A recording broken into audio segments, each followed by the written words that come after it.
The Chinese thereafter launched repeated attacks on our positions on the nights of 25th as well as 26th October. They were all beaten back by the Sikhs and Gorkhas. They had a harrowing experience at the hands of the Gorkhas, so much so that they had to leave their dead lying out in the open. It was on this night that 2 automatic weapons were captured by the Gorkhas, which were incidentally the first weapons to be captured during this war. The highest award conferred in this sector, a Mahavir Chakra, was awarded to Sepoy Keval Singh of 4 Sikh when he audaciously charged the enemy, during which he killed many Chinese soldiers before falling to his wounds. The Chinese were no match for the brave Gorkhas at Ladders and the Sikhs at Maha Plateau and Mithun Ridge. The Chinese named the Namti Plain as the Tiger's Mouth. On the 2nd of November, an intercepted Chinese message read, "Very strong defenses hit near Walong. Request grant permission to withdraw." The prompt reply was a terse and harsh rejoinder from their headquarters. "No, you will carry out the entrusted task. Reinforcements being sent." The gallantry of our troops at Namti halted the Chinese war machine at the gates of Walong. This can be gauged by the fact that the Chinese had to take pause, and they decided to commit a further reserve division of theirs into the Walong cauldron. The immediate aftermath of the fighting at Namti was marked by sweeping command changes, as well as reinforcement of positions both on the east and west bank. 181 Infantry Brigade took over operational responsibility on 27th October, which was followed by 11 Infantry Brigade taking over operational responsibility on the 1st of November under Brigadier N.C. Rawley, Military Cross.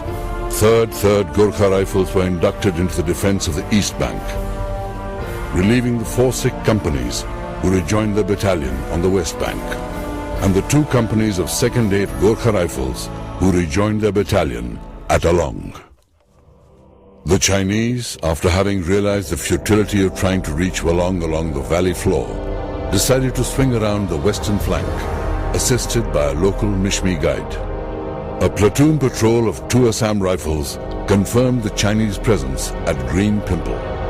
On November the 6th, Alpha Company of 6 Kumaon, under Captain R.K. Mathur, was tasked to dislodge the enemy from Green Pimple.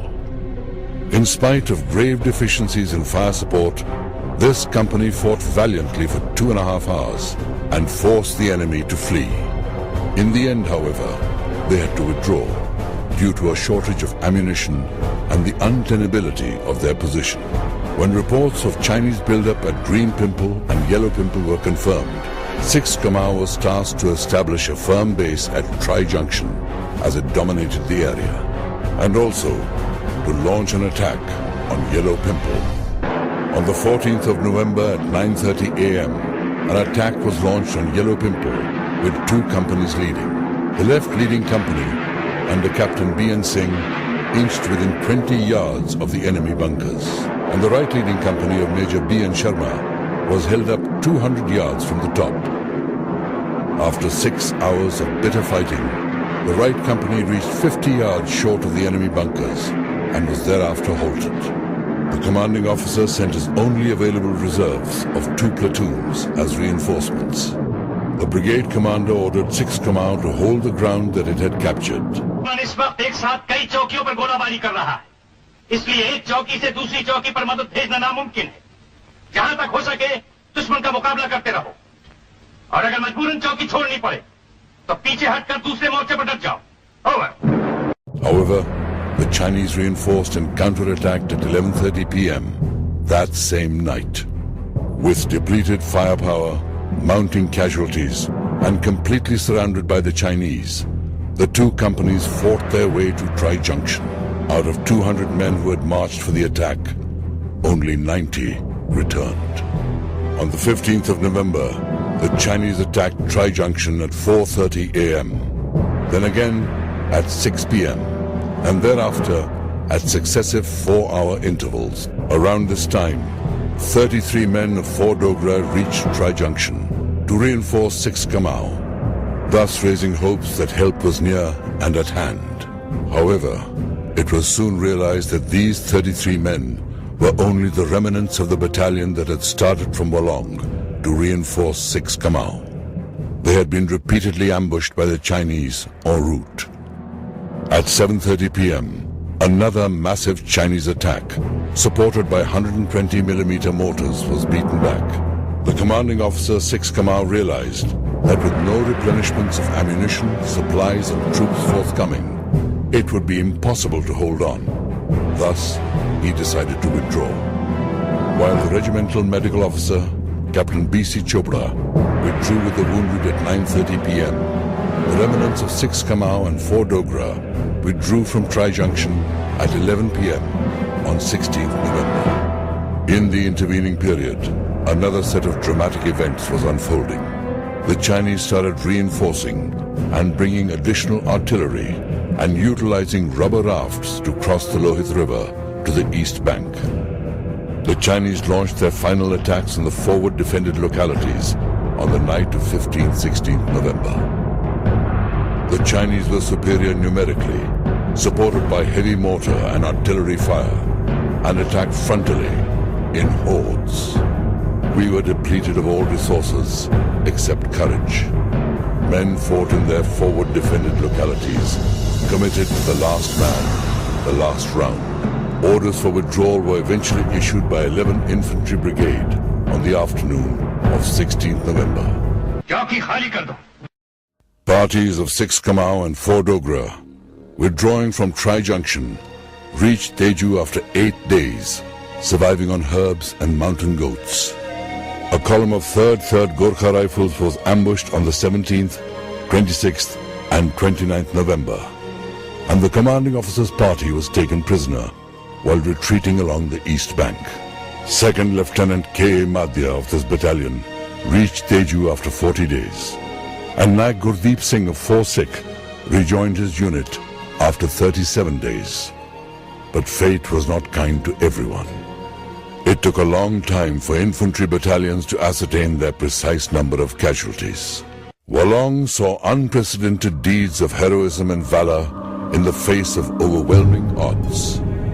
It saw the daring feats of those 5 infantry battalions, whose men lived up to the glorious traditions of the Indian Army, notwithstanding the enemy being vastly superior in numbers, weapons, and firepower. The casualties were heavy. 120 men of the 6th Kamau, 85 of 4 Sikh, 1 of 2nd 8 Gorkha Rifles, 50 of 3rd Gorkha Rifles, 109 of 4 Dogra, 5 of Assam Rifles, 4 of 6 Mahar, 9 of 17 Parafield, and 5 of 44 heavy mortar. 1 Mahavir Chakra, 10 Veer Chakras, 1 Sena Medal, and 2 mentioned in dispatches were awarded for the Battle of Walong. A quote from Time magazine in 1962 amply substantiates the incredible achievements of the Indian soldiers. In Walong, the troops lacked everything, but the only thing they did not lack was guts.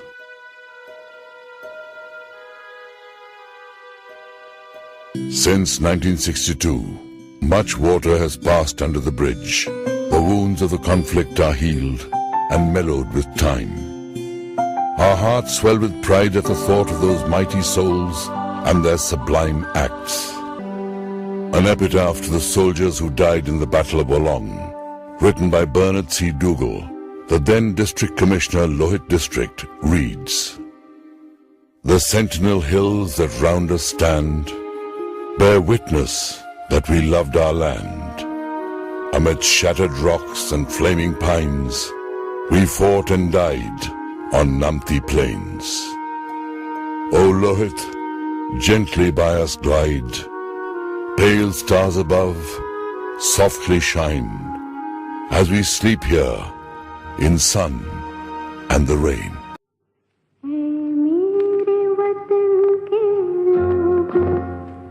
जरा आँख में भर लो पानी, जो शहीद हुए हैं उनकी जरा याद करो कुर्बानी। है मेरे वतन के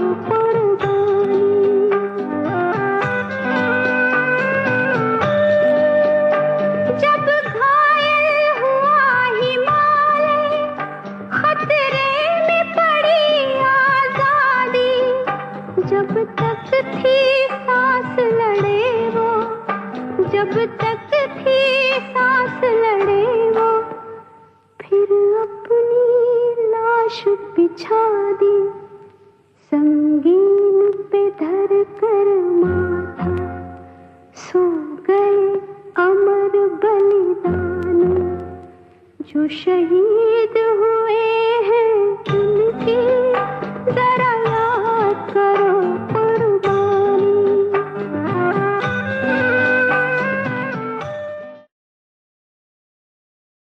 जय हिंद।